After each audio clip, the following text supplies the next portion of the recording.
Good evening, Facebook Live book Bible studiers. We are here again to take a last look tonight at the Rob Bell book, What is the Bible? This is what we have been reading through and commenting on for the last sessions, and we're going to finish it up tonight. I'm not going to read the whole rest of the book. I'm going to just pick out the last couple of chapters that I think are really, really good for us to end on. And I commend this book to you. Please go buy a copy, have it for your very own, then you can mark it up and read it. It's one of those books I'm sure you could read any number of times and still get something new from it. So let us begin with a word of prayer. Gracious God, we thank you for the gift of this day and for a touch of spring in the air here in Kansas. We thank you for time to think about our faith in different ways, perhaps, and in ways that might help us to more easily share with those who do not yet know the love of God in Jesus Christ. We thank you for that gift that you have given to us, and we ask that you give us the strength to share it wherever it needs to be heard. We pray these things in Jesus' name. Amen.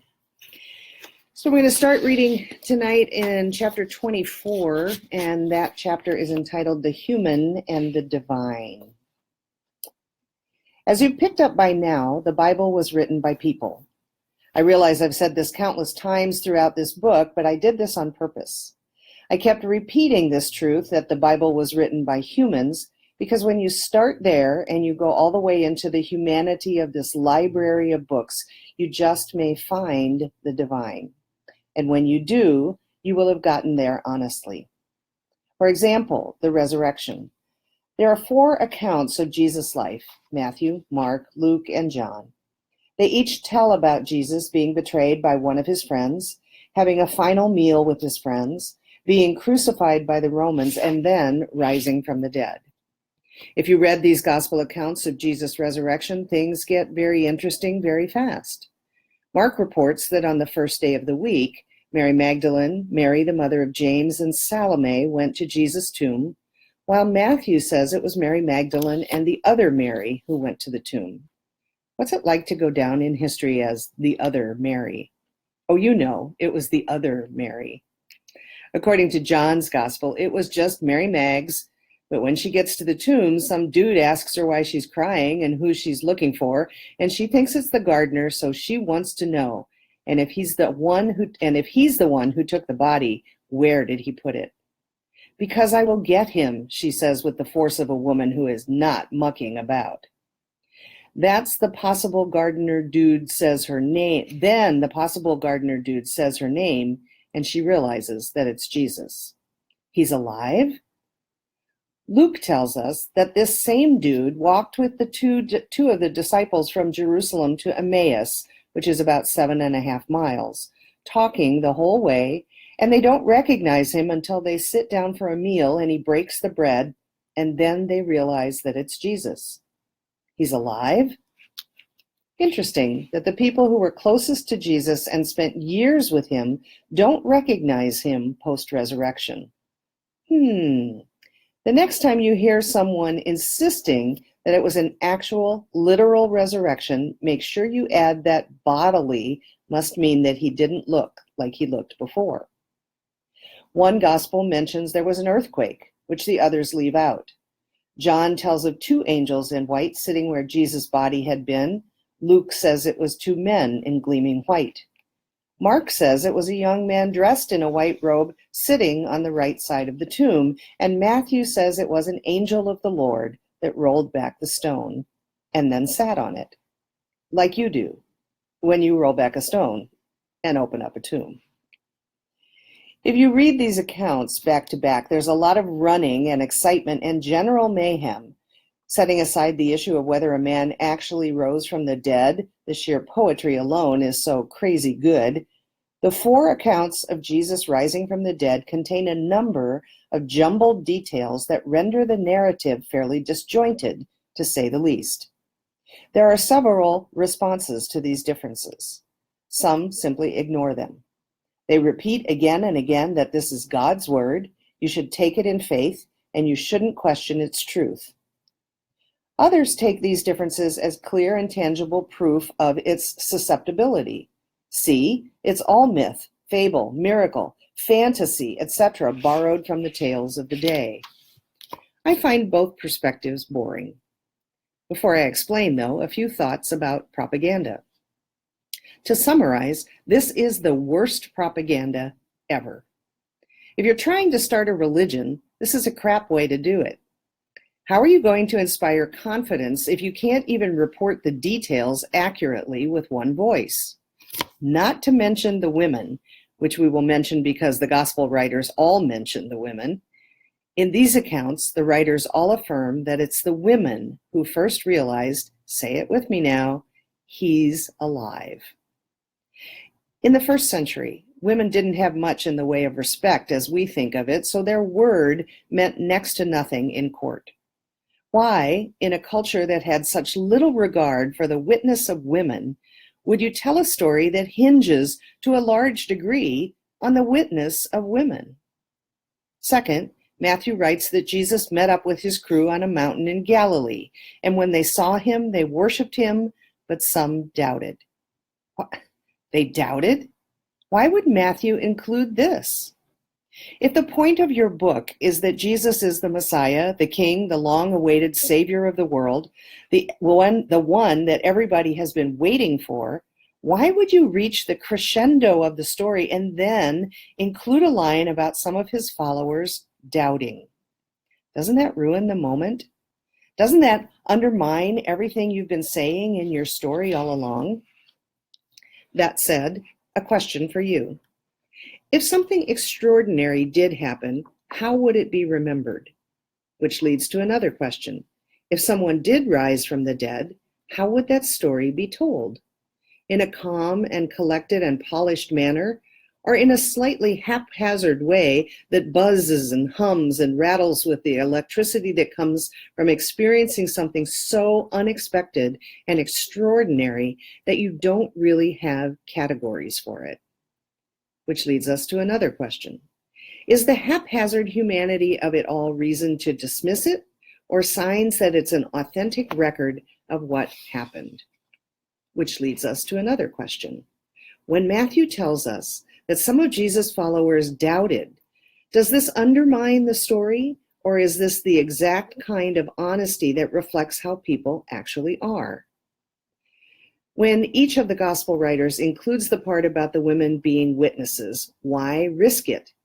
What a strange thing to include, knowing it would discredit their story, unless women actually were the first witnesses. How open-minded are you? What is possible? Is there a new creation bursting within this one? Did something happen that changes everything? Is the tomb empty? What happens if you actually live like it's true? What does this story do to your heart? For some, the Bible is just a collection of old books, books written by people and nothing more. For others, the Bible is a collection of books, but it's also more than just a collection of books. They're books, but they're more than just books. Why do the 4 resurrection accounts in the Gospels differ on the basic details? Why aren't there any clear denunciations of polygamy or slavery? Why does Paul say in the New Testament that it's him speaking, not the Lord? When people charge in with great insistence that this is God's word, all the while neglecting the very real humanity of these books, they can inadvertently rob these writings of their sacred power, all because of starting in the wrong place. You start with the human. You ask those questions. You enter there. You direct your energies to understanding why these people wrote these books. Because whatever divine you find in it, you find the divine through and in the human, not around it. That's the end of that chapter, and we move into part 3. Let's check here and see what we got here. Hi, Bob Eichelberger from Pensacola, Florida, the vacation playground of Michiganders from B&K. That would be Bob and Karen. Kathy, Lauren, Good to see you all. You break in at any point. If you have a question, just type it in and I will try to answer it as we go along. Anybody in the room have a question? Not a question, but I was going to give the people, Matthew, Mark, Luke, and John, a break, as it was written by people. At the end of a vacation or a show or a play or a project or something that you do at home, you kind of remember everything to get you to that point. Mm-hmm. And then as you're trying to get everything in those last few days or those last few hours, Mm-hmm. you kind of space off and just do. Ooh. And so I'm giving them a break not to, quote unquote, be on the same page and recalling. They're just trying to take everything in, knowing that I only have a few hours left here. Right. And that's so right. Got to get this written down. Spend my time doing and not Yeah. trying to remember or write stuff down. And Yeah. weeks later when they start writing down, it's like, well, who actually saw him first? Right? Yeah. Yeah. Yeah. Those type of things. Yeah. So I really hadn't thought about that. Okay. How things speed up towards the end of something and you try to hold on to it, but you're so busy doing right towards the end. Yeah. Well, I think that's why interpretive, when we're doing critiquing something because of the way it's, when we interpret something and we're critiquing the way we interpret, I think it's really important for us that's where I think we see God's hand. That's where I think we see God moving the story forward within a particular context, within Matthew's context or Mark's context, or I think they just, they turn it on. I'm going to ask you who are listening, did you hear that comment that was made, or do I need to repeat if somebody says, if you just say, yes, I heard, or no, I didn't, and then I'll go on. But the point being, I think that, at a certain point when you have a project or a task or something, you stop thinking about how you're going to order it and you just end up having to do it, especially if you're under a deadline. So, so giving the gospel writers a break. Thank you, Harold. I appreciate. I'm sure they appreciate that as well.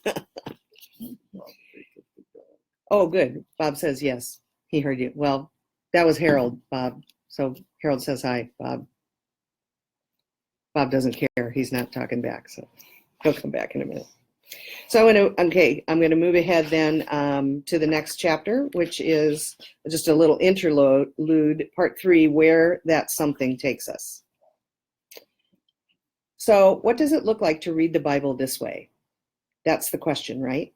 Because it's one thing to cover the ground we have so far in this book and see the pull, the call, the tug, the Spirit moving things forward in the Bible, raising profound questions, drawing us into a bigger and better future. It's another thing to see that same thing happening in the world around you, which takes us back to the question, so how do you do it? To get at this, a few examples. One about technology, one about apocalypse, one about the art of subversion, and then we'll get to America. Chapter 25 is called Babel. In Genesis 11, we read the story of the Tower of Babel, or Babel, or Babel, however you pronounce it. People decided they were going to build a tower that reaches to heaven, so that we may make a name for ourselves, otherwise we will be scattered over the face of the whole earth. But God comes and inspects what they're doing and decides that if they can do this, nothing they plan to do will be impossible for them.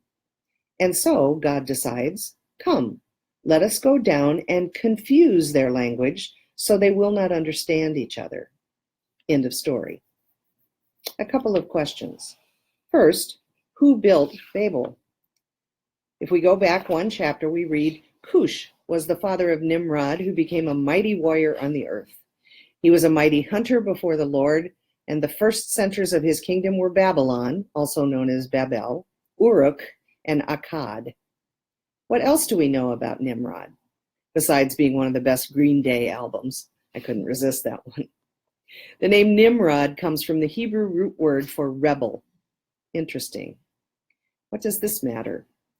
Because by the time you get to the story about the Tower of Babel, what we know is that it's being built by a very, very violent and powerful warrior who is also building lots of other cities, and that his name is connected with the idea of rebelling.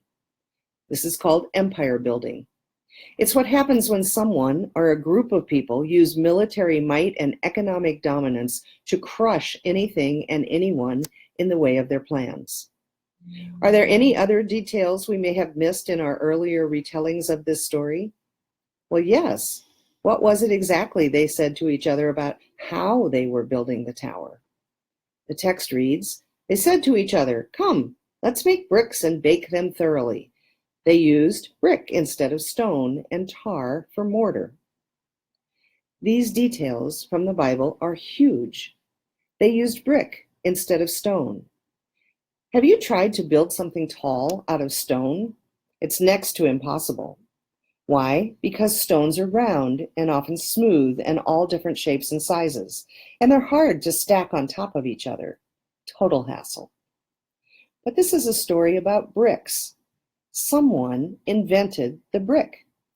You can make bricks the same size, the same shape. You can make bricks to exact specifications for whatever it is you're trying to build, like a tower. If you'd been building things with stone for forever, and then you started using bricks, what questions would you immediately have? Probably questions along the lines of, wow, these bricks are amazing. They make all kinds of building possible that wasn't possible before. Just how big could we make something with these new bricks? But in the story, it isn't just bricks they're building with. They're also using tar for mortar. Mortar is like cement, helping the bricks stick together. So what's another name for these details about the brick and the mortar? Technology.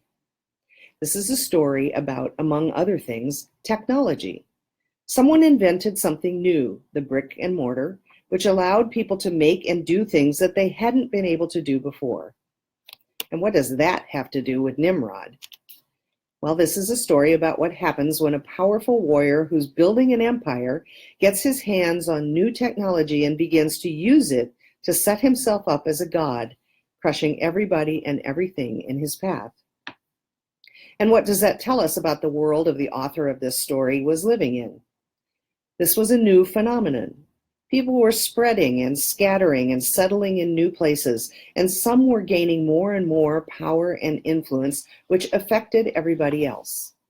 Whenever you hear someone say that corporations and banks on Wall Street have gotten too powerful, you're hearing echoes of the same sentiment thousands of years later. The story reflects a growing awareness and concern that there is a higher good for humanity than the strong dominating the weak, the powerful crushing the powerless, the proud raising themselves up to godlike status. Imagine building little walls out of stone your entire life and then making a trip to Babel and seeing people starting work on a tower made of bricks. It may have been awe-inspiring, but we can also assume that it would have been terrifying. If somebody can do that, what else can they do?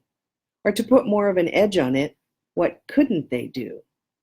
Imagine if other countries had nuclear bombs, but your country didn't. And imagine what it would be like to not have nuclear bombs, but to know that one of those countries that did have nuclear bombs had actually used their nuclear bombs in recent history, dropping those bombs on actual cities that people lived in. Terrifying. So what does this story tell us about what it means to be human? We have tremendous power and ability as humans. We can invent things and build things and dream things up and then make them. It's extraordinary, and it's to be celebrated and enjoyed. Say it with me now. HD flat screen, Chipotle, almond surfboards, anything made by Apple, Rickenbacker guitars. I could go on, and so could you. We also have the tremendous capacity to use our energy and our minds and power and abilities to further our own purposes through greed and empire building at the expense of those around us, making the world less and less of a peaceful place where everybody is thriving. And what does that have to do with us today? For many people, the Bible is a book about a long time ago that spells out how the world is going to end in the future when people leave this world to go somewhere else. It's understood to be a book about then, the past, or then, the future.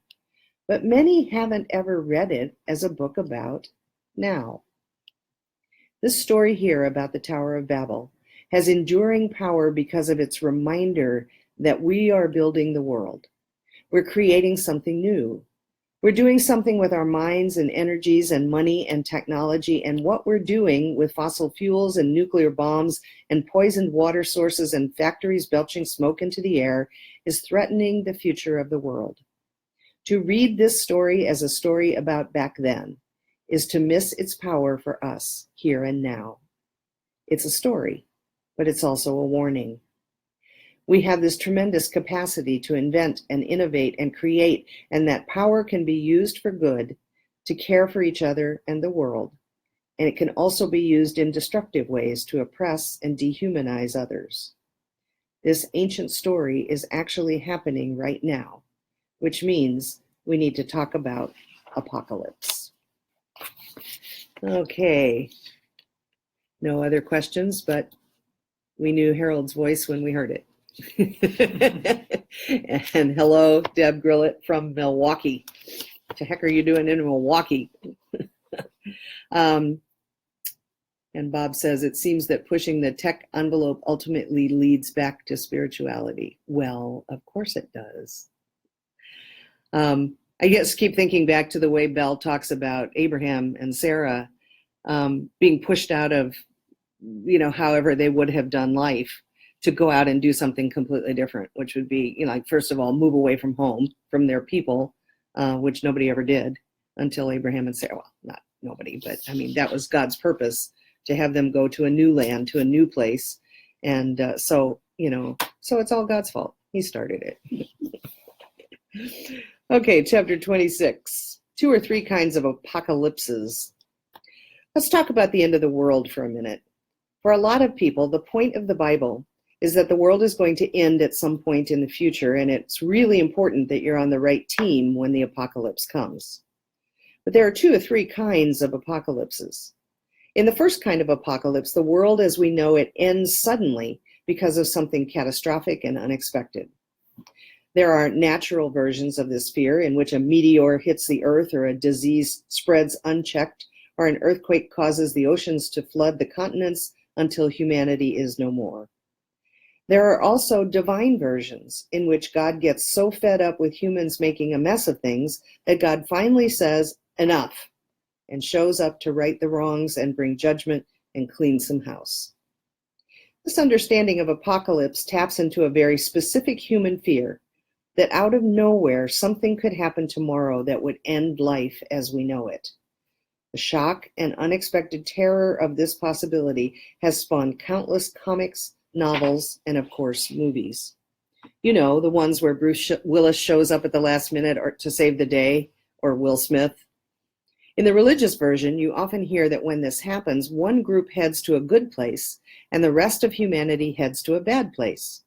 The people who tell this version of the story are always in the good group, coincidentally enough. And so your job is to get as many people inside the tent, club, religion group as possible so that when the day comes, you can all escape together and go somewhere else. One more observation about this kind of apocalypse. In this version, the end of the world, last days, end times, are generally seen as something that is out of our control. We can't control the timing, the dates, or the particular details. We're passive participants, helpless to control the when of it, hoping to escape the worst. Now, a second kind of apocalypse. The second kind of apocalypse is the kind that we bring on ourselves. This one comes about because we humans have made a mess of the earth through our consumption of fossil fuels and nuclear bombs and carbon footprints and chemicals dumped in oceans and rivers and lakes. Icebergs melt and water sources are contaminated, wildlife decimated, rainforests leveled. This kind of apocalypse is the kind that we can control.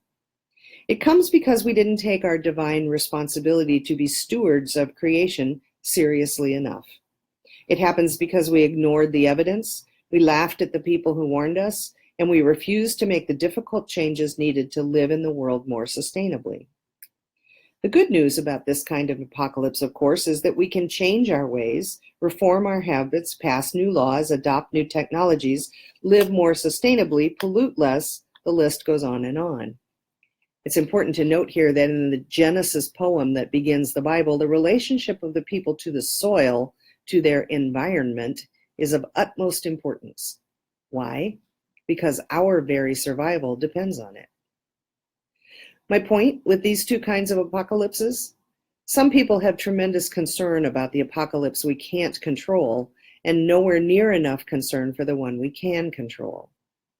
Instead of speculating about the end times and writing terrible novels about people being left behind and preaching ridiculous sermons connecting Iran to the book of Daniel, it's better if people agree that we aren't going to worry about what we can't control, and we are going to become far more intentional about what we can control, loving our neighbor, becoming people of character and integrity, taking better care of the earth.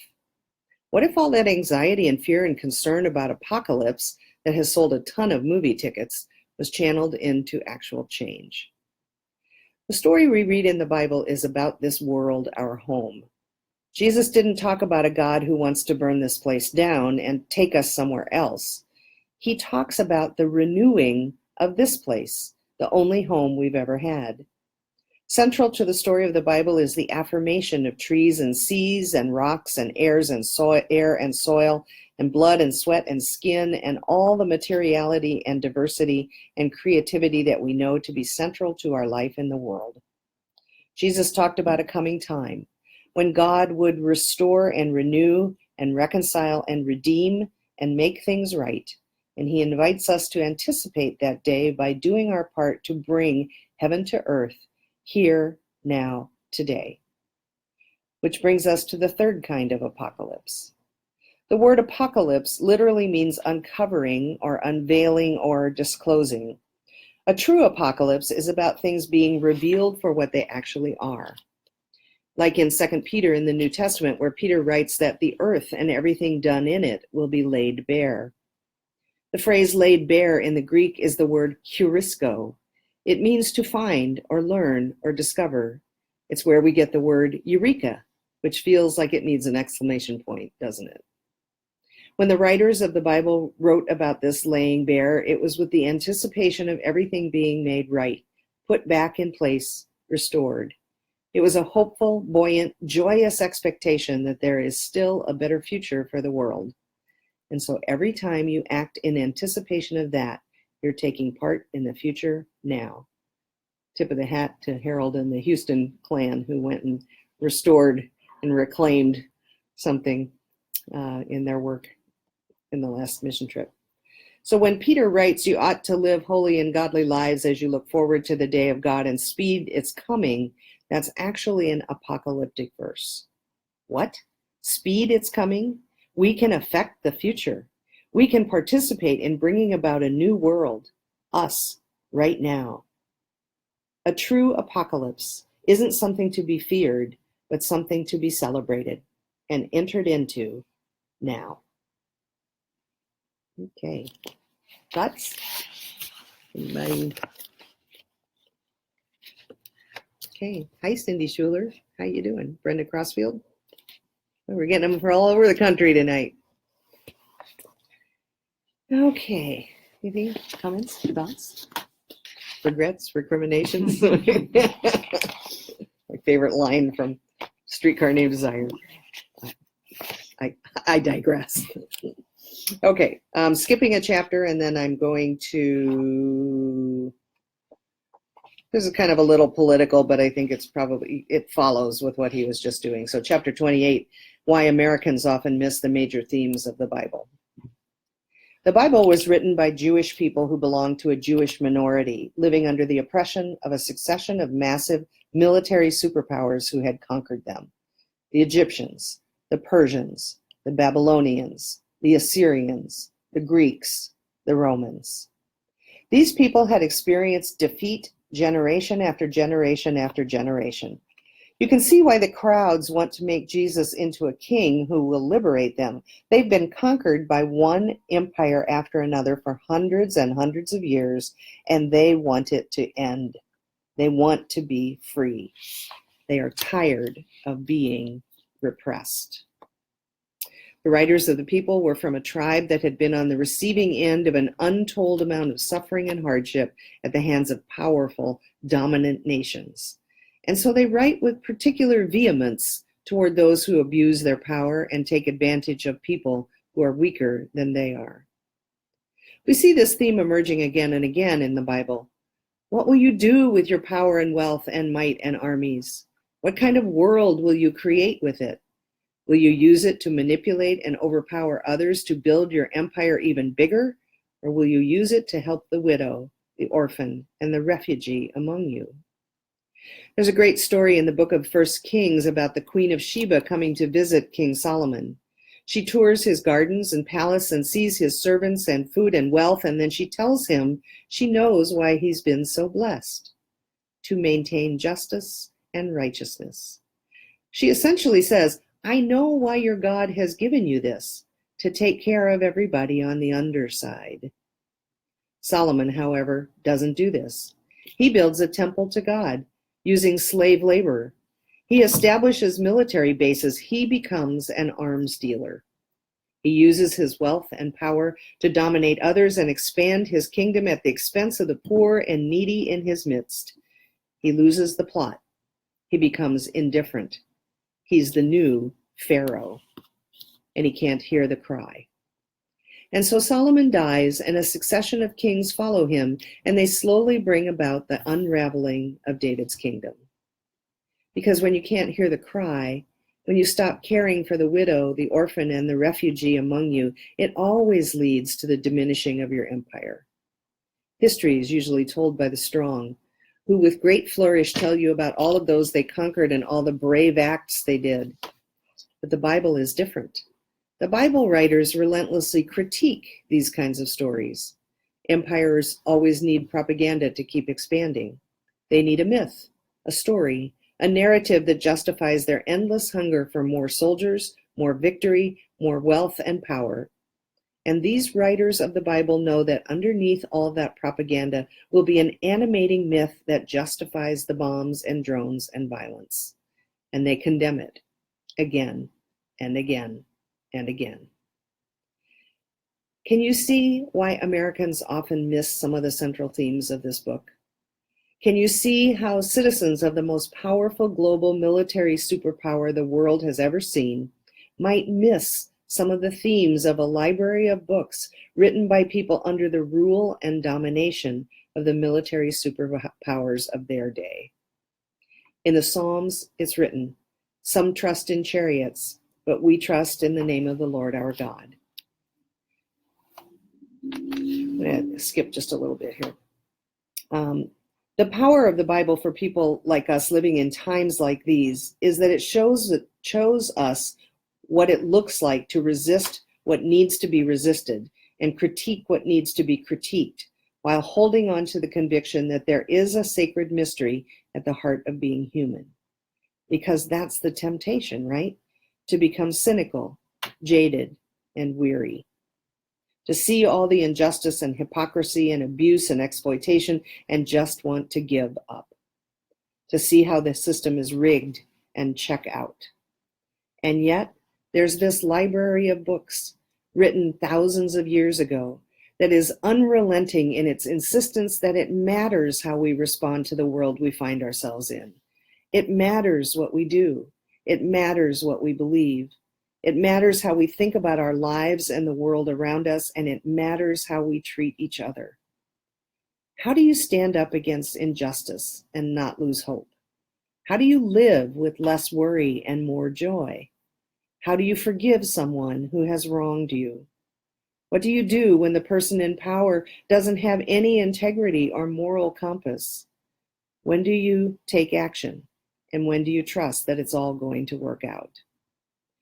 What we see in the Bible is that we aren't alone in these questions. These are the questions people have been wrestling with for thousands of years. And on page after page after page of their writings, they never stop insisting that this struggle we call life isn't futile, hopeless, or pointless. It's divine. That's where I would have ended this book, but there's part 4. Anyway, the one piece that I want to pick up is, did Jesus have to die? Why, or yes, did Jesus have to die? But thoughts on this? Did he go over the edge on the political stage here? I think he was just being in your face. Yeah. I think this is the thing that pastors probably talk about more than anything, is where is the line between being prophetic and, being in your face, making people think about stuff, and pushing too hard so that they check out. There's always that really fine line of, I want to keep the conversation going in their heads, but, and usually I probably err on the side of not going far enough, because I'm afraid I'll turn them off and the switch will flip, and then you got nothing to even try to get in there. So the phrase "can't hear the cry" is probably, once you cross that line, that's a yeah, good line in the sand. When you can't hear the cry anymore, I've gone too far. Yeah, that is good. That's one of the leitmotifs in the whole book that he talks about a lot. And the people cried out to the Lord. I don't know that I've ever noticed that particular phrase, but when he keeps bringing it up about, and the people, they cried out to God about Pharaoh. They cried out to God about this or that or whatever kind of oppression. And then also that list of oppressive powers that the Jews lived under, one after another, after another, after another. And they had this little window of the united monarchy under David. No wonder, it wasn't that David was such a great guy. It was just, for once, they had a tiny little lifetime of, one generation of peace. And then it all went to heck in a handbasket again, So no wonder they were looking for somebody to come back like David and bring that peace back, So anyway, so I want to go ahead and finish the chapter that I want to end with, which is 32. And again, these last couple of this particular presentation, I haven't been reading straight through. So I really do commend the book to you. I hope that you will pick it up or get it for your Kindle or do a book on tape or whatever. And Rob Bell has a tremendous amount of other stuff that's been published. So, take a look and see what he's got and, pick up one or two of his things. So the title of this chapter is, Did Jesus Have to Die? No, he didn't. He was killed. But we're getting ahead of ourselves. First, a question. Did you or will you eat a meal today? Well, yes, you probably did. And your meal consisted of what? I'm guessing something that was once a plant, and maybe something that was once an animal. In other words, something that was once alive, but in order for you to eat it, it had to die. The fruit or vegetable had to be harvested, pulled from the soil, picked from a tree. The animal had to be butchered. That's how it works. You have to eat to stay alive, and for you to eat, something has to die. Your life is dependent on something else's death. Death is the engine of life. I always think about that. One of the greatest quotes I've ever heard was Robert Capon, who said, the only thing you need for resurrection is you have to be dead.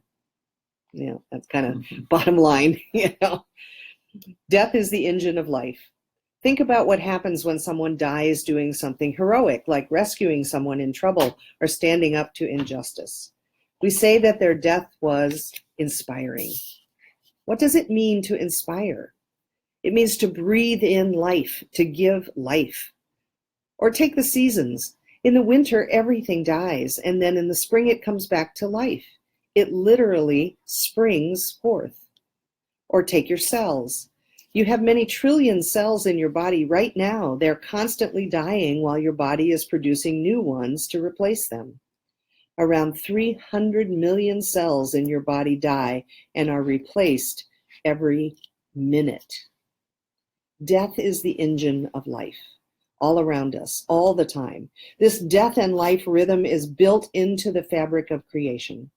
So when you read the Bible and it tells the story of a death that is somehow the engine of new life in the world, this is not a new story.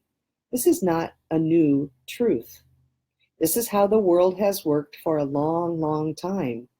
This idea, this truth, did not come out of nowhere. Obviously, then, it's not a surprise that stories about death and resurrection have been told in lots of cultures across the ages. Which leads us to an observation about the Bible. The writers of the Bible bear witness to how things are. That's why these stories and images and metaphors and ideas have resonated so deeply with so many people across the ages. Life is mysterious. Suffering does make you feel like your heart has caved in.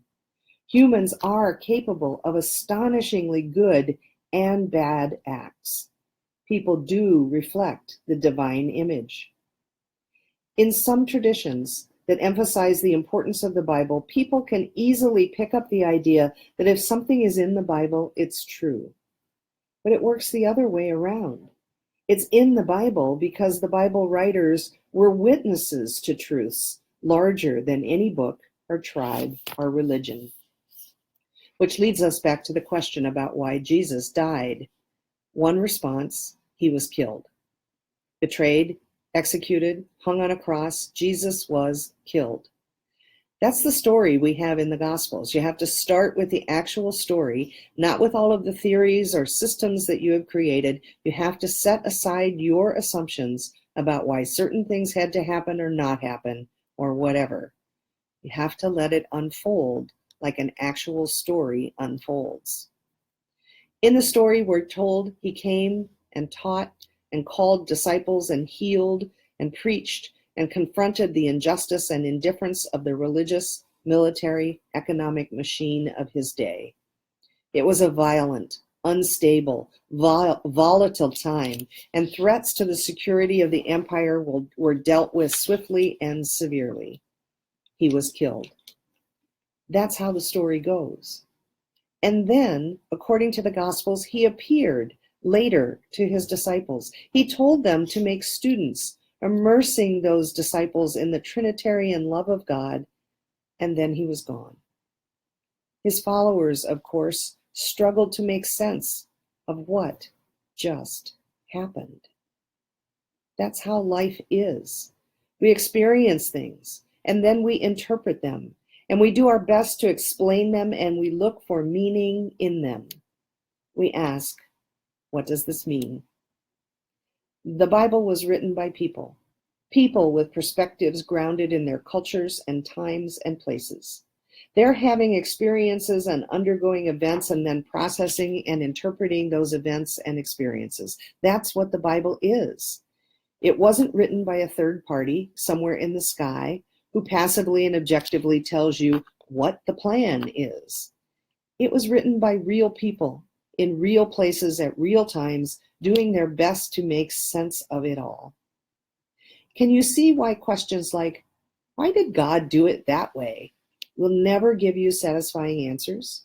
It's the wrong question, which will always result in an unsatisfying answer. These first Christians interpreted Jesus' life and death through the lens of a sacrificial system because that was one of their primary lenses for understanding God, life, faith, and the events they had experienced. They believed their God dwelled uniquely in a temple in Jerusalem, the city you went to offer sacrifice. This was not unusual. Throughout the ancient world, temples were understood to be the places where the gods resided, and you went to them to offer tithes and offerings to honor them and to keep their favor. God didn't set up the sacrificial system. People did.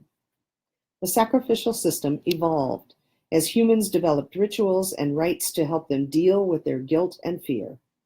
This is why the book of Leviticus is so radical and progressive. In it, you can actually know where you stand with God. You can have peace with God, a truly revolutionary idea at the time. At first, there was the belief that there are forces we are dependent on for our survival. Over time, those forces came to be personalized, so it wasn't just the sun, it was the sun God. And then gradually those forces and gods were given names and personalities and attributes. And over time, this one particular story emerged about one God who stood over all the others, who was doing something new in the world. God didn't need the blood of sacrifice. People did. This is why the writer of the Hebrews keeps talking about how God doesn't need the blood of animals. God never did. We did. Offering sacrifices came out of a deep human need to do something about guilt and shame and the haunting sense that you haven't done enough to keep the gods on your side. It all takes place in an unfolding story. God didn't need to kill someone to be happy with humanity. What kind of God would that be? Awful, horrific. What the first Christians did was interpret Jesus' death through the lens of a sacrificial system, trusting that the peace humans had been longing for with God for thousands of years was in fact a reality, and always had been, that could be trusted. Can you see how they would have understood Jesus as the ultimate, last, complete sacrifice? This is where things get interesting. The story of Jesus dying on the cross as an act of sacrifice is often told and then understood in such a way that it appears primitive and barbaric. And an innocent man being executed is obviously extraordinarily primitive and barbaric. But the truth is, the story as we read it is actually a giant leap forward. It's a story about humanity growing in maturity, leaving behind the idea that the divine needs blood. That's the giant leap that's happening in the New Testament. The Bible is a reflection of a growing and expanding human consciousness. If you try to freeze it or isolate a particular section or passage as if it exists independent of the time and place in which it was written, you will end up asking the wrong questions, which will always lead to frustrating and unfulfilling answers. Jesus was killed. Then his followers insisted that they'd had encounters with him. They reflected on things he said before he died on the cross. They thought about their own history and the central role of the temple in their communal life. They saw in his innocence a picture of the sacrificial lambs they'd all been offering since childhood. They saw in his willingness to die, rather than resort to violence, a new way to be in the world. They viewed his death as the end of that entire system of bloodshed, and they saw his resurrection as vindication that his way really is a new and better way to be in the world. We're still finding meaning and significance in his life and death and resurrection. That's why the Bible is referred to as a living and active word. We're still wrestling, still inspired, still questioning, still moved. I think that's a great place to end in the middle of Lent. So, questions, comments? Hello, Adam Erickson. How you're doing out there in California? And Rachel Lyon out there in California. I think probably all of the people here that are listening have heard, are not unaware of the fact that there are different theories of atonement that answer that question. Why did Jesus have to die? Why did Jesus die? What did it mean that Jesus died? Kind of classic. There are three kind of classic theories of that. But one of the things that I love about this, and you can just, you can close this and say, Rob Bell, you're just full of it,